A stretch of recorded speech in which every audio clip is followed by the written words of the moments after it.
Le Or Chaim était un homme tellement saint. Toutes les nuits, sa neshama, elle montait dans la yeshiva chez le Ma'ala, dans la yeshiva d'en haut, et il donnait un cours.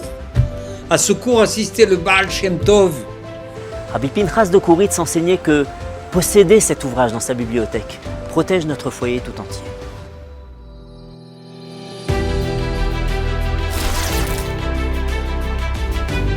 Rabbi Chaim ben Attar est né en 1696 à Salé, au Maroc, pays où il passera la majorité de sa vie. Son nom de Ben Attar, qui signifie le parfumeur, rappelle son ascendance espagnole.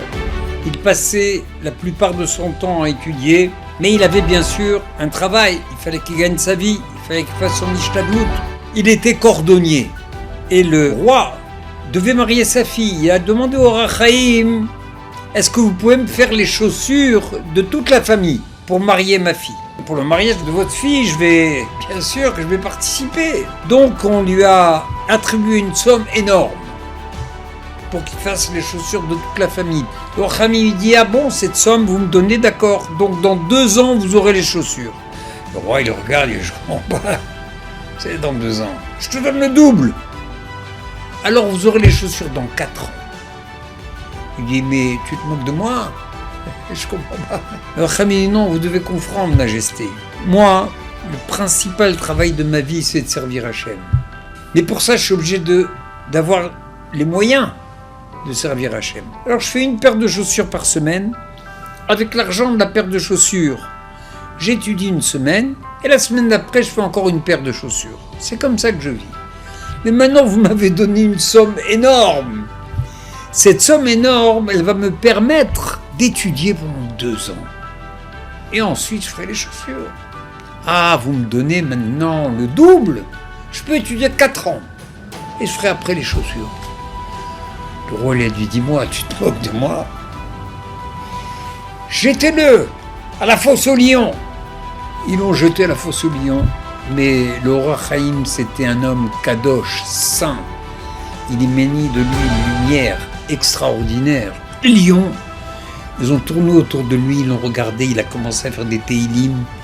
Ils ont entendu le son des Teilim et ils sont assis aux côtés du Or Chaim, ils n'ont rien fait.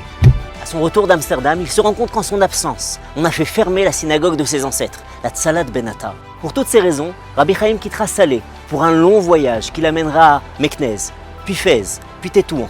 La première étape du périple sera Livourne, où il imprimera son Brit Toar, un ouvrage halachique, mais surtout son œuvre maîtresse qui aura un immense succès, le Or Chaim HaKadosh.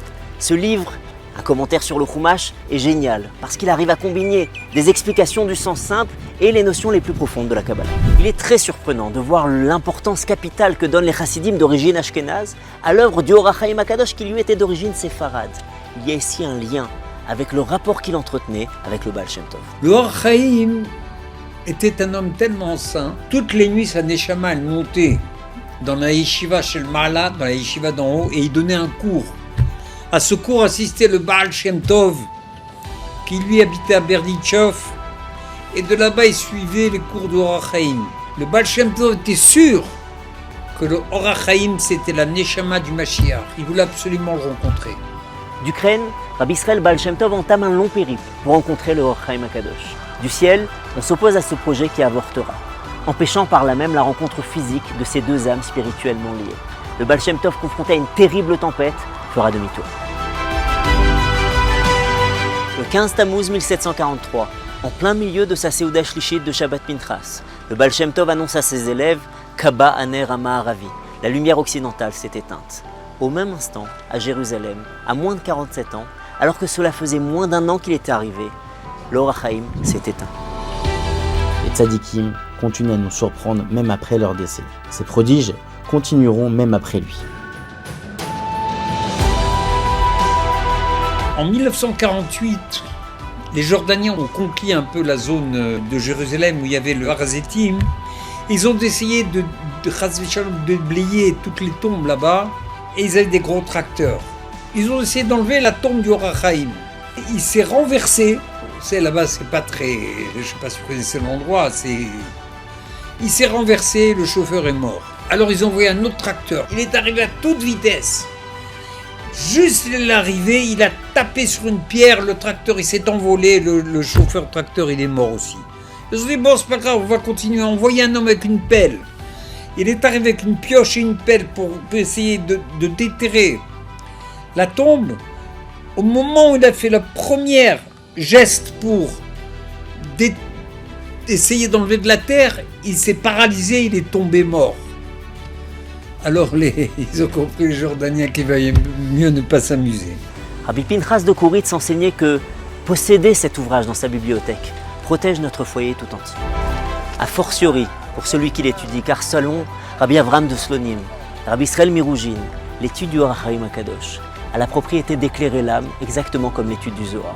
Que son mérite protège tout le clan d'Israël.